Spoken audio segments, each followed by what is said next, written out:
La primera conferencia con la que vamos a iniciar la jornada de hoy va a estar liderada por la doctora Luisa Fernanda Pardo Restrepo. Ella es médico cirujana con más de 20 años de experiencia en salud ocupacional, medicina laboral y gestión del riesgo psicosocial. Es especialista en administración en salud ocupacional con una formación complementaria en discapacidad y diplomado en calificación de pérdida de la capacidad laboral. Su trayectoria se ha enfocado en la promoción del bienestar integral del talento humano, la prevención de riesgos laborales y la construcción de entornos saludables y resilientes. Actualmente es miembro de la Junta Directiva de la Asociación Colombiana de Juntas de Calificación, Coljuntas, y de hecho ya viene hoy en representación de Coljuntas.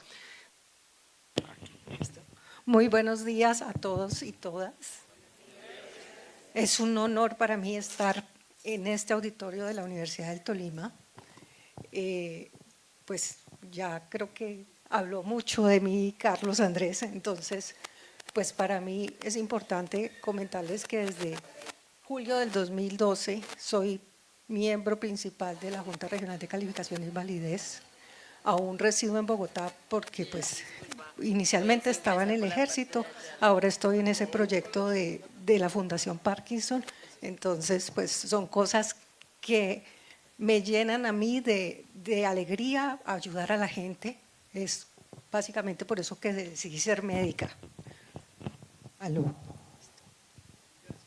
Y pues en mi experiencia laboral, cuando empecé en ejército como médica general, me encontré con el ambiente de el soldado joven herido en combate con muchas dificultades para su rehabilitación integral. Y eso me enamoró del tema y por eso decidí hacer la especialización. Poco a poco fui entrando a los sectores aseguradores, a hacer cada aprendizaje en cada una de las entidades en las que laboré. Y estos 13, 14 años ya, casi 13 años, que llevo acá en la Junta Regional del Tolima ha sido con toda la camiseta tolimense, como le decía alguna vez a alguno de los funcionarios del Ministerio de la Dirección Territorial, que el único día que no tengo la camiseta del Tolima es el día que juega contra el Deportivo Cali. De resto, siempre la tendré puesta. Bueno, estar acá con ustedes me da pues el impacto de riesgo listo. El impacto del riesgo psicosocial es contarle la experiencia en estos años que llevo en la Junta. Cuando empezamos en 2012 nos llegaban 20, 30 casos al mes, donde la mayoría eran discopatías lumbares y síndromes de túnel carpiano, ¿sí? A partir del 2016, que empezamos ya a utilizar el nuevo decreto, que es el 1507 del 2014, con el que hacemos las calificaciones, se implementó una aplicación que nosotros la manejamos en 17, 18 de juntas regionales, incluyendo la Junta Nacional, que se llama Digital Medic. Entonces es como de donde podemos sacar información para darles pues, un poquito de estadística, porque pues de resto no hay estadísticas formales de cuánto estamos calificando, ¿sí? ¿Qué es importante? Riesgo psicosocial es algo al que estamos expuestos en cualquier momento, no solo en el trabajo, también en la casa, en el tráfico de la ciudad, cuando pasan cosas como las de ayer, que hubo una bomba ahí cerca a una escuela, porque la base aérea de Cali es una escuela de personas en formación para ser pilotos. Entonces, esas cosas generan estrés a cualquier persona, ¿sí? El simple hecho de tener un accidente leve en el tránsito te puede generar una patología derivada del estrés. Obviamente no va a ser de origen accidente ni de trabajo ni enfermedad laboral, pero es una patología derivada de esa pequeña reacción aguda. Entonces, revisando estas cosas y teniendo en cuenta pues toda la normatividad que temprano en una de las presentaciones nos dieron, las últimas actualizaciones de toda la parte psicosocial, creo que es importante que cada uno piense desde que sale de su casa qué le puede afectar, ¿Qué le puede molestar hoy cuando venían para acá a este auditorio? ¿Alguien me quiere compartir eso?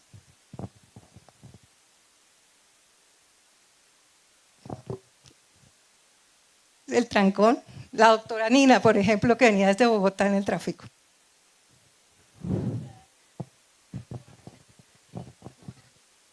Listo.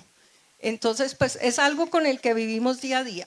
La susceptibilidad individual de cada uno de nosotros depende de cómo reaccionamos a eso. Entonces, hay personas que tienen muchísima más sensibilidad a generar un evento de reacción aguda al estrés. Hay ocupaciones en las que es más frecuente tener esas reacciones agudas al estrés. ¿Cuáles son esas ocupaciones? ¿Alguno por allá, los chicos del SENA? ¿Ah? ¿Qué ocupaciones tienen más susceptibilidades de patologías derivadas del estrés?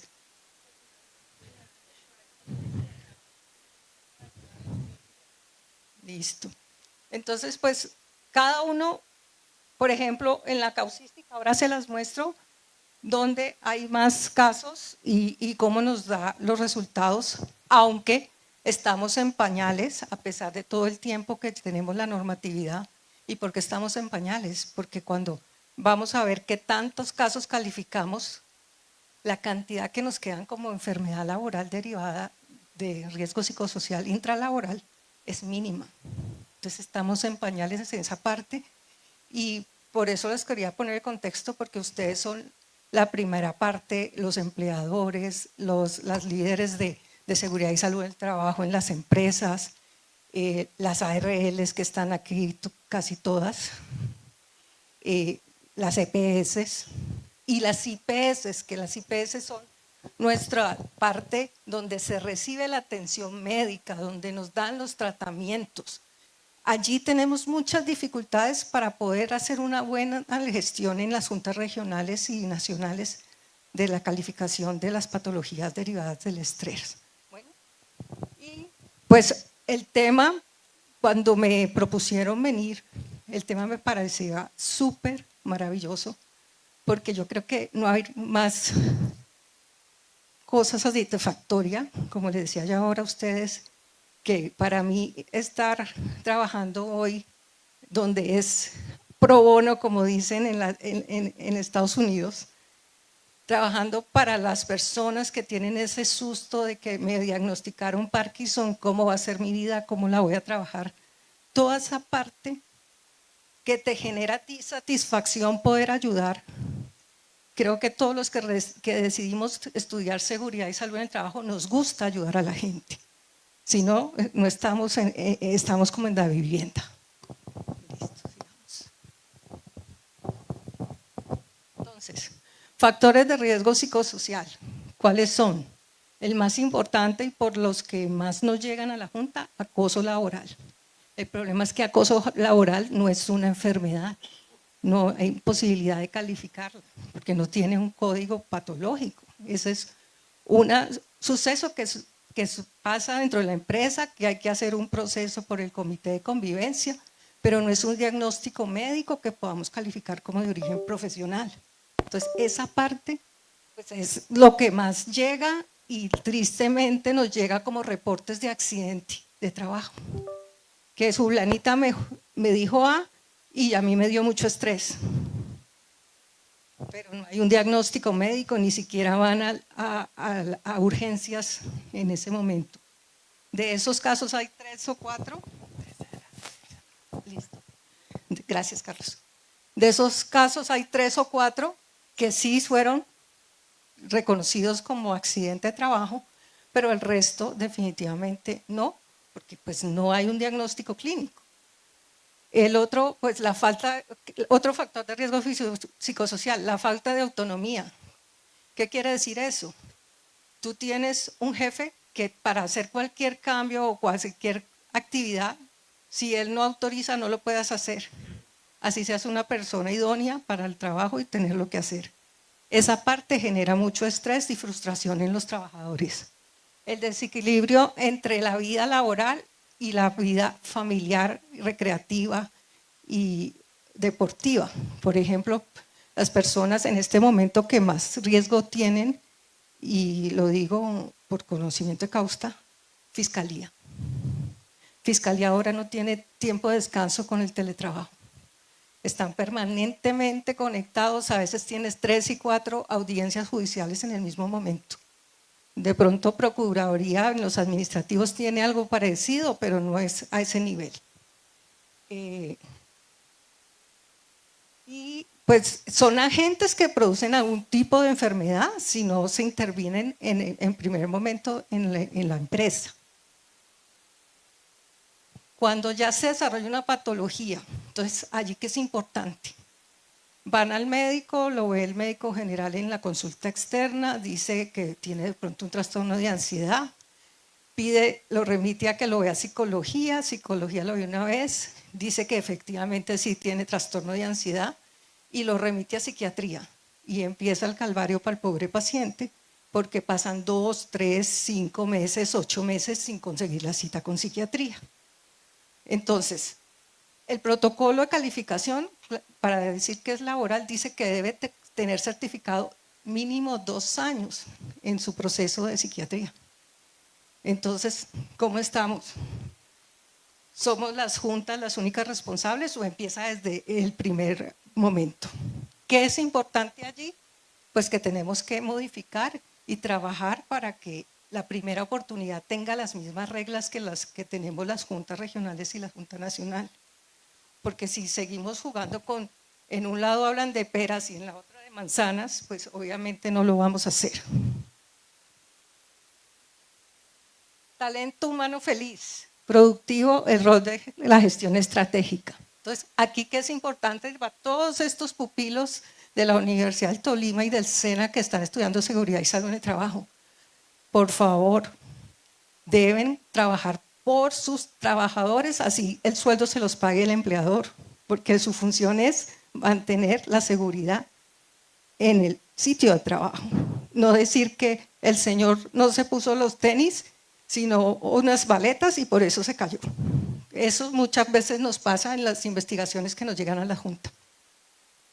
Casos de éxitos de empresas que han integrado la gestión psicosocial.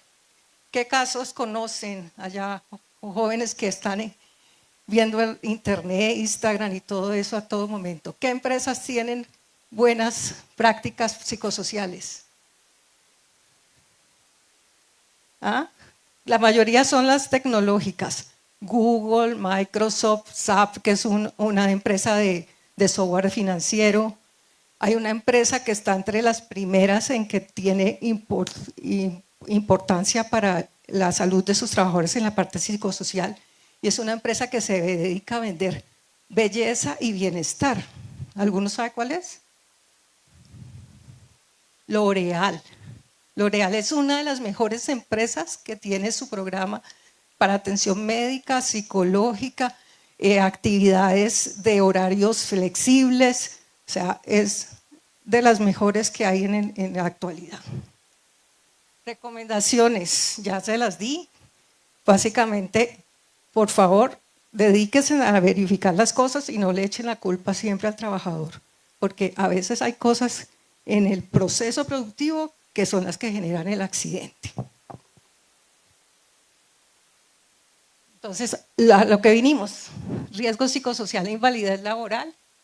Entonces, dimensiones, definición y definiciones. ¿Alguien sabe cuál es la definición de riesgo psicosocial? Chicos, están mudos todos ustedes allá arriba con su lindo uniforme del SENA. Allá, tú. No te me tapes la cara. ¿Qué es riesgo psicosocial?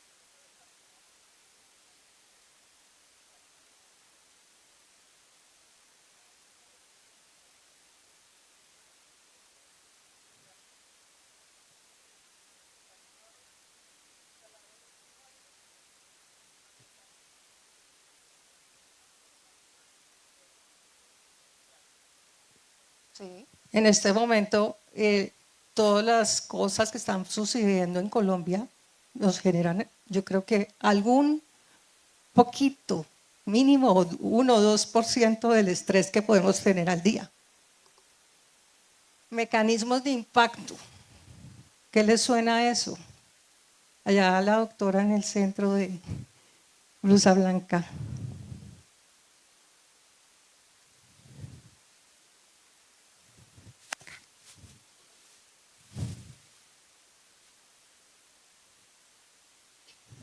La última fila, blusa blanca con rojo. No me vas a contestar.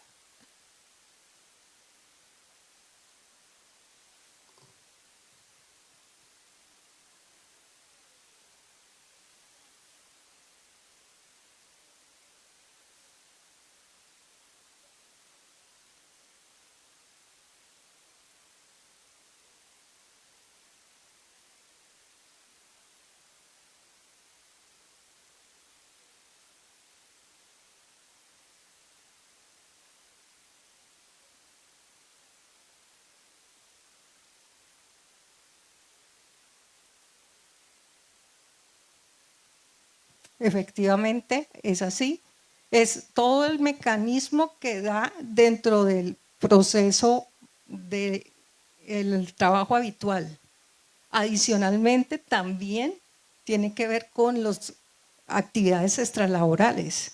Por ejemplo, en una familia que papá y mamá no se hablan y cuando llega el joven de 20 años del trabajo, solo encuentra peleas entre los padres. ¿Eso le genera estrés al chico o no? ¿Sí? Por ejemplo, mamá enferma en la clínica, papá con una discapacidad visual y yo tengo que ir a cumplir mi horario de 8 horas de trabajo. ¿Genera estrés o no? Son extralaborales que nos van a dar un puntaje en la parte. Casos típicos, Bornó. ¿Dónde se ve más el Bornó? ¿En qué profesión? Los docentes y los médicos que hacen asistencia en los servicios de urgencias. Los de seguridad también por los horarios. Listo. Y acoso laboral, pues lo hablamos al principio. Tenemos una paciente reiterativa, mutua con alguna de las RLs, que cada 3 y 4 días reporta que iba caminando, me caí, fulanita me dijo fea, entonces reporta accidentes de trabajo, tiene por lo menos 50, ha estado en el país como en 3 regionales, entonces en cada regional hay un promedio de esas, ¿sí? Y no hay solución porque se pasó al fondo, se le calificó su patología mental, le dio porcentaje de invalidez, ella apeló y no aceptó y sigue trabajando y reportando cada 2 días un accidente. ¿Ah? Importancia, esto lo tomé de Tápega. Entonces Tápega nos da estadísticas, 27.2 está con estrés laboral, con riesgo psicosocial intralaboral por la relación con sus jefes. El 27% corre riesgo de padecer Bornó en la población general, no solo en algunas ocupaciones. Y casi el 50% de los que van al médico de cabecera presentan ansiedad, somatización, dolores de cabeza, intestinales y dermatitis. Entonces, muchas personas dicen, por ejemplo, tengo alergia. La alergia es una dermatitis progresiva que se empeora cuando llegas a la oficina, pues es un riesgo psicosocial que hay que verificar, pero no hacemos ese tipo de diagnósticos, solo decimos está ansiosa, no quiere trabajar, esa parte, por ese lado no nos vamos. Ahora, ¿qué vamos a decir con las gastritis? Una paciente con gastritis crónica, 4 o 5 años, ¿a quién se le ocurre pensar que la gastritis es por sus actividades habituales en el trabajo? De esas no hemos calificado ninguna en la Junta Regional del Tolima. ¿Ah? hipertensión arterial, enfermedades cerebrovasculares. La información que nos llega para ese tipo de calificaciones de origen es mínima. No hay cómo hacer una relación causa-efecto para decir que es una enfermedad laboral. Entonces, esas, a pesar de estar en la tabla de enfermedades de patologías derivadas del estrés, muy poca causística tenemos. Y el otro dice, el 25.1 siente miedo de no estar a la altura de lo que espera de él o ella en el trabajo. Entonces, en este momento, esta persona que está aquí frente a ustedes hablándoles, también tiene ese estrés, porque no es algo en lo que ella sea perita permanente. Ella es perita para ir al juzgado y explicarle a 4 o 5 personas qué pasa con cada cosa, pero nunca un auditorio de 200, 300 personas. Entonces, eso es una cosa que le pasa a cualquier persona. Y 60.3 de los trabajadores se sienten estresados por su carga de trabajo. Entonces, ahí vamos a los horarios de trabajo.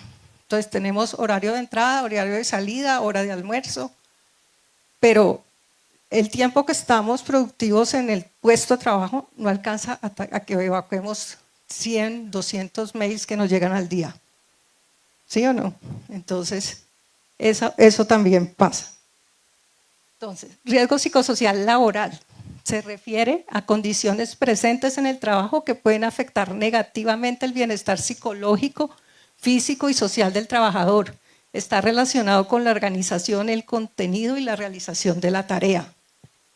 Y la definición de invalidez de origen laboral, toda aquella situación en la que un trabajador pierde de manera parcial o total su capacidad para desempeñar funciones laborales como consecuencia directa de una enfermedad o un accidente de origen laboral.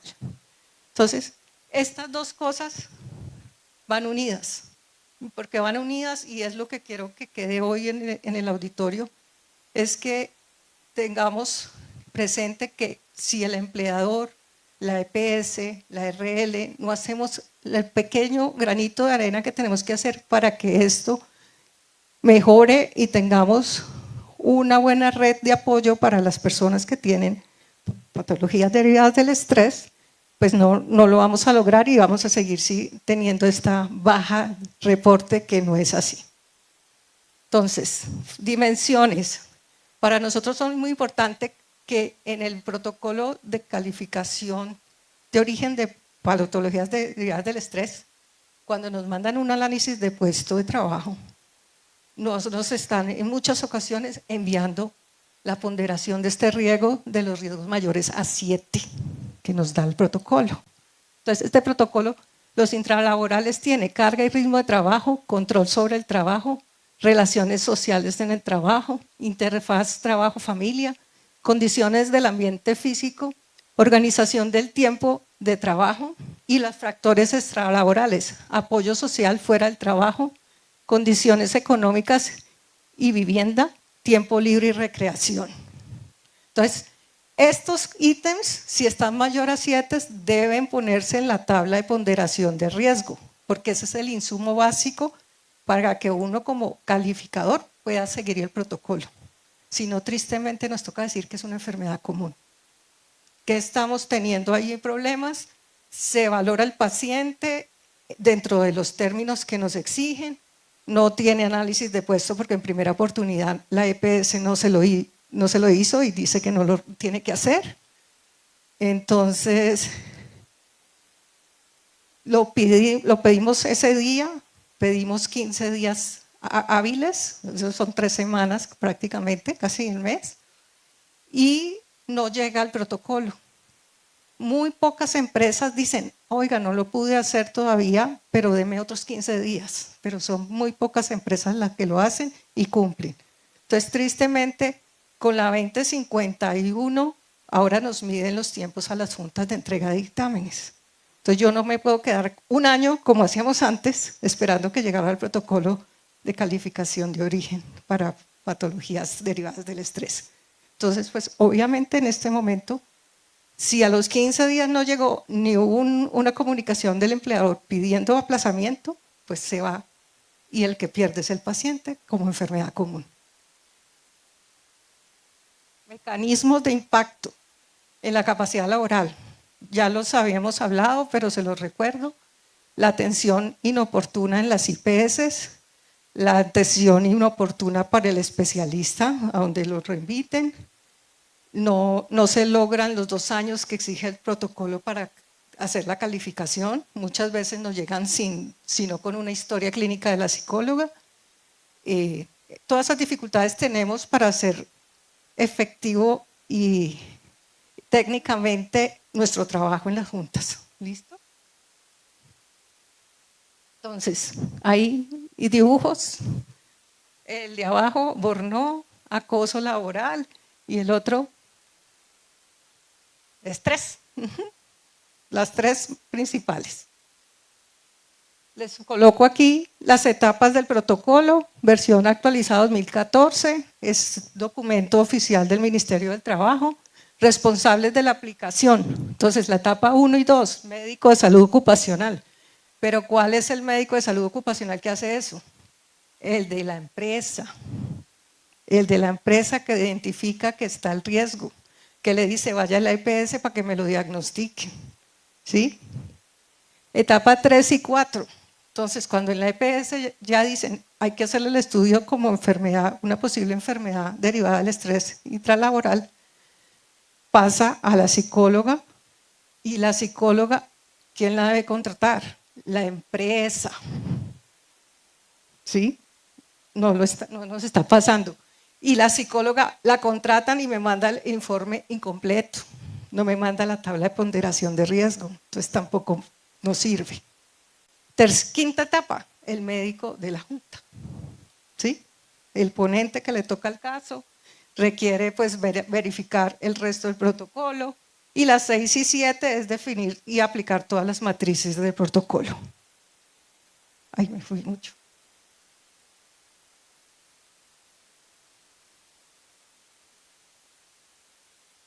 Entonces, aquí propaganda no pagada, Coljuntas, es la Asociación Colombiana de Juntas de Calificación de Invalidez. Estamos 17 juntas entre la nacional y las otras regionales. Soy miembro activo en este momento, pues soy parte de la junta directiva de Coljuntas. Estamos trabajando por capacitar a los colombianos, por mejorar el sistema de seguridad social, ¿sí? Porque esto cada día, en estos 20 años que yo llevo en este tema, cada día mejore y no vaya para atrás como ha estado pasando. Estadísticas relevantes, casos evaluados, es lo que les voy a mostrar ahora. Dificultades en la valoración de origen común versus laboral. Retos en la evaluación de la pérdida de capacidad laboral y un ejemplo, pues no les puedo dar mucho porque apenas tengo 40 minutos, pero un ejemplo de una calificación real. No es una hipotética, es una calificación real. ¿Listo? De aquí del Tolima. Ansiedad, estrés, insomnio, fatiga, trastorno adaptativo, trastorno de estrés postraumático.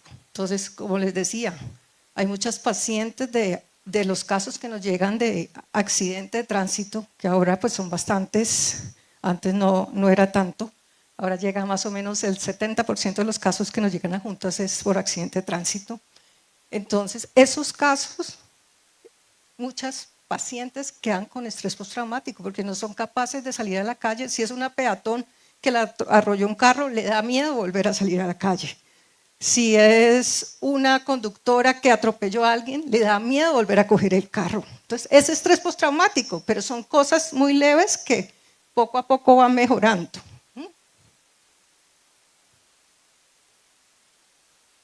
Entonces, este es como nuestro Nacho Lee de trastornos de riesgo psicosocial. Es la tabla, el anexo B, la tabla de enfermedades derivadas del estrés. Viene del decreto 1477 del 2014, que es la tabla de enfermedades laborales general. Entonces, empezamos con trastornos psicóticos agudos y transitorios. Muy rara vez llegan casos de esos. Depresión, episodio depresivo, trastorno de pánico, trastorno de ansiedad generalizada, trastorno mixto de ansiedad y depresión, reacción a estrés grave, trastornos adaptativos y las que ya les había dicho que poco nos llegan, infartos, angina de pecho, hipertensión arterial, ataque isquémico cerebral, las úlceras duodenales, los colon irritable, el estrés postraumático y el agotamiento físico o síndrome de Burnout. Entonces, en la parte del síndrome del Burnout, básicamente no llega a diagnóstico porque es el profesional cansado que no consulta, ¿sí? Que no acepta que está cansado y que debe consultar y debe pedir apoyo psicoterapéutico. Está cansado y ese es el burnout, pero debe consultar para que hagan el diagnóstico. Listo, aquí vienen las imágenes lindas. Entonces les estoy mostrando de nuestra aplicación que ya les había comentado, Digital Medic, la causística desde el 2016 que iniciamos el uso de la aplicación al 2024, 9 años. Aquí no les digo origen común o origen laboral, es los diagnósticos por grupo de la tabla anterior, cómo han ido cambiando. Entonces, si se dan cuenta, todo el tiempo ha sido como simétrica la enfermedad cerebrovascular, ¿sí? Y esa nunca le hacemos estudio de origen. O sea, siempre va como común, llega del fondo de pensiones como enfermedad común. La otra grande que ha ido en aumento son las reacciones a estrés graves y los trastornos de adaptación. Entonces, eso sí se están diagnosticando y nos están llegando. Mire, hubo un pico en 2017, bajó en 2018, en 2019 un pico altísimo. En 2020, a pesar de que bajó el volumen de casos que llegaron a Junta, igual se mantuvo. 21, 22 bajó, pero miren, y 23 y 24 ha sido creciente, ¿sí? Y el otro, el azul, es cardiopatía isquémica. Entonces, infartos, anginas de pecho, que no han sido consideradas que sean secundarias al trabajo que realiza la persona, ¿sí? También, pues, en estos 9 años de información que tenemos. Aquí ya solamente les voy a hablar de las laborales. Entonces, laborales desde el 2019 al 2024. La ansiedad y la depresión va en aumento, pero progresivo, logarítmico, va para arriba. Nos están llegando más, se están diagnosticando más. El protocolo, pues obviamente llegan pocos, pero los protocolos se pueden aplicar y se pueden calificar como laborales porque cumplen los criterios. El mental orgánico. Entonces, el mental orgánico aparece allí, pero por secuela de accidentes de trabajo, ¿sí? El mental orgánico en un paciente que trabaja en Celsia, por ejemplo, ¿sí? Paciente de Celsia que está en un poste de luz, tiene una quemadura eléctrica, cae al piso y el cerebro se apagó.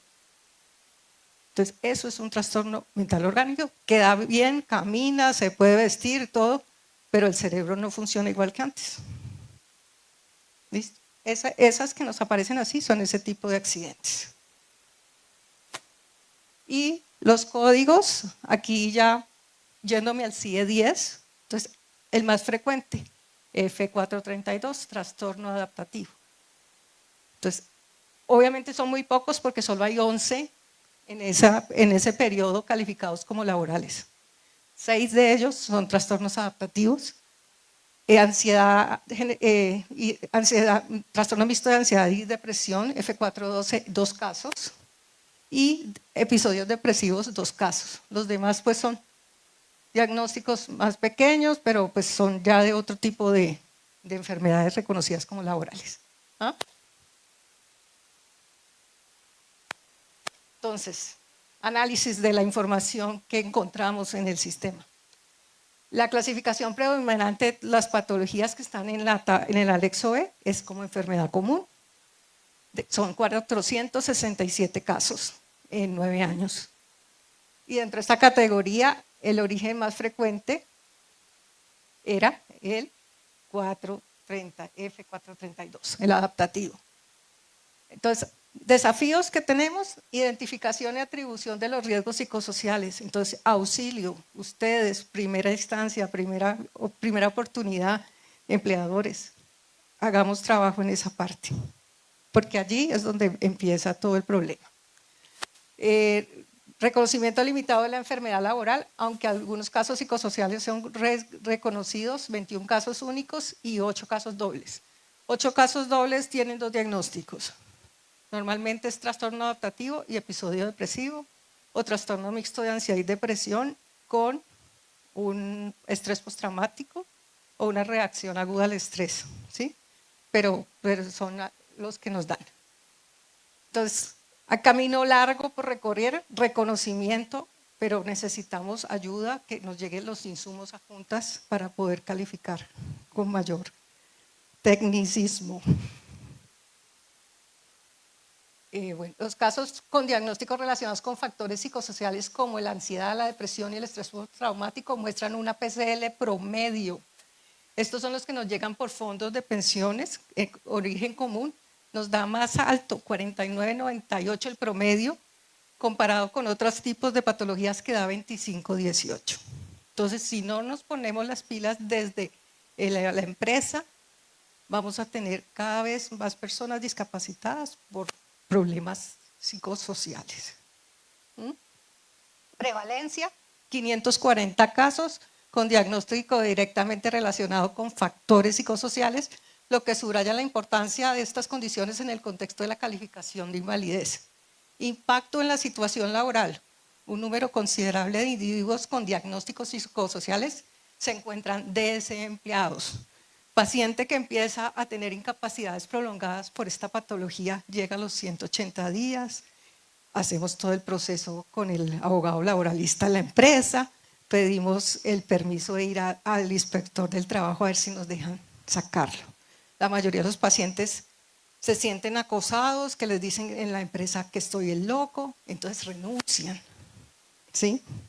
Entonces, esa parte también tenemos que trabajarla mucho para que esto mejore como país. Dificultades, pues ya las había hablado, no existe la reglamentación para la primera oportunidad, para que se cumplan los términos, para que los equipos calificadores en primera oportunidad tengan las mismas reglas y los mismos tecnicismos que nos exigen a los de las juntas, ¿no? Allá a veces lo hace un solo médico, a veces una terapeuta y por teléfono. Entonces, esa parte está fallando mucho como país, teniendo tanta legislación bonita que tenemos, esta parte no tener la legislación de primera oportunidad. Esta propaganda no pagada, hay un libro de la Javeriana que sacaron el mes pasado, en la que nos hicieron todo el estudio de las dificultades para la calificación de origen y de pérdida de capacidad laboral. Es un libro, yo lo tengo ahí en mis manos, yo creo que me dieron ahí leyéndolo esta mañana, pero es un libro en que nos muestra todas estas dificultades que tenemos. Acá está, lo hicieron la Javeriana, CODES, y participaron 2 de los asambleístas, no se dice, de mis compañeros de juntas que están en Coljuntas. ¿Listo? Muy bonito, si quieren leerlo.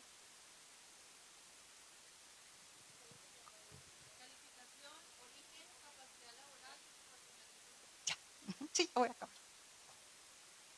Equipos calificadores de las instituciones, ya, diferencias de los médicos, empleadores responsables. Entonces aquí, para los señores empleadores responsables en casos de enfermedad, aportar todo, manual de funciones, exámenes ocupacionales, certificado de ingreso, cuántos cargos ha tenido el paciente, ¿sí? Todas esas cosas es importante y si hay necesidad, el análisis de puesto de trabajo. Retos en la evaluación de la pérdida de capacidad laboral, pues lo hemos hablado desde el principio. En la IPS, las IPS, los médicos se dedican a ver el paciente 2 días, 4 días, 5 días, sigue enfermo, reconsultan esa parte. La historia clínica que nos llega son deficientes, a veces llegan incompletas, a veces llegan fotocopias no legibles, entonces es imposible hacer un proceso técnico así. Las EPS, suministrar los servicios, que la persona tenga oportunidad de asistir al especialista, que lo pueda ver el psicólogo, el psiquiatra, el cardiólogo, si es una enfermedad, o el gastroenterólogo, pero que lo hagamos a tiempo. Fondos de pensiones. pongan la camiseta, ellos se dedican a verificar derechos, si el paciente tiene más del 50 le pago o no, pero no se dedican a verificar y a lograr de que tenga toda su rehabilitación integral. Esa parte de la rehabilitación integral es de la que me enamoré en el año 2005 cuando empecé a trabajar con los soldados, como les contaba. Yo creo que se ha perdido y es lo que debemos trabajar porque eso nos disminuye muchos costos a todo el sistema. Compañías de seguros pues son las que terminan pagando las pensiones de invalidez de origen común y laboral o la muerte. ARLs pues con las que pagan las indemnizaciones de enfermedad, accidente y las partes asistenciales. Nosotros como juntas, desde Coljuntas pues estamos trabajando y los empleadores pues también todo lo que tengan que hacer por su trabajador que está con una discapacidad pues, es bienvenido. Ejemplo, caso emblemático, entonces se los leo rapidito porque me queda poco tiempo. Femenina de 55 años, casada, escolaridad, licenciada en educación preescolar, vive en Ibagué, docente de un jardín, labora desde el 2016 hasta el 2018. Asiste en la historia clínica, médico psiquiatra tratante, episodio depresivo moderado, diagnosticado en 2017. Manejo farmacológico, escitalopram y trazodona. Entonces llevaba un año en su sitio de trabajo cuando empezó a tener los síntomas. Imagínense. La Junta de Salud Mental que le hizo la RL para la calificación en primera oportunidad, le cambia el diagnóstico. Dice trastorno de adaptación. ¿Sí? Y todas las historias del psiquiatra tratante era episodio depresivo. Entonces se lleva a Junta, decidimos hacerle la calificación a las dos patologías, aplicando el protocolo. Entonces, nuevamente la tabla B, que es lo primero que hay que hacer allí, es verificar que las dos patologías estén. Entonces, el episodio depresivo está y el trastorno adaptativo también, ¿cierto? El insumo más valioso, el análisis de puesto con la ponderación de riesgo. Entonces, en las intralaborales mayores a 7, condiciones de la tarea. Su labor exige atención constante por el cuidado y seguridad de los niños a cargo. Carga física y demandas posturales. Por las condiciones de su labor, estas le exigen bipedencia continua durante su jornada laboral, así como cargar los niños y realizar el aseo cuando fuera necesario. Tiene un valor de 8. Condiciones del medio ambiente del trabajo. Según entrevistas, se evidencia que aunque habían buenas prácticas de higiene en el centro de trabajo, hubo exposición a olores fuertes e inundaciones por alcantarillado en mal estado. También 8. La sumatoria de esos tres intralaborales nos da 24 y el promedio pues es 8. Extralaborales, comunicación y relaciones interpersonales durante la entrevista. La colaboradora no se evidencia una red de apoyo diferente a su núcleo familiar primario. Entonces, hay que salir con amigos. Debemos tener amigos y compartir con amigos, no solo con el grupo familiar primario. ¿Sí? Porque esto se los van a marcar como máximo y si da más, o sea, a ella le hubieran puesto aquí 7, le daba 21 y acá le quedaba común porque el extralaboral era mayor, ¿sí? Porque el protocolo dice eso. Si el promedio de los extralaborales es mayor que el intralaboral, déjelo común y ya no siga.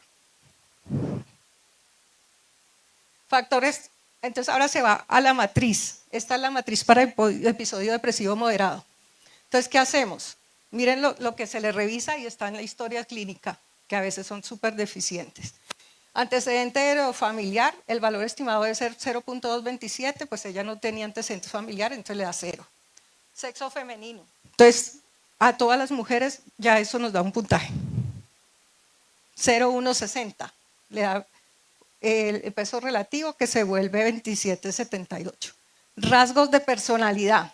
Entonces, la personalidad tipo A quiere decir que es la mujer que le gusta figurar, hablar, el escote hasta acá. ¿Sí? Esa personalidad ya te da puntaje. Entonces, es factor extralaboral que te va a quitar el porcentaje laboral.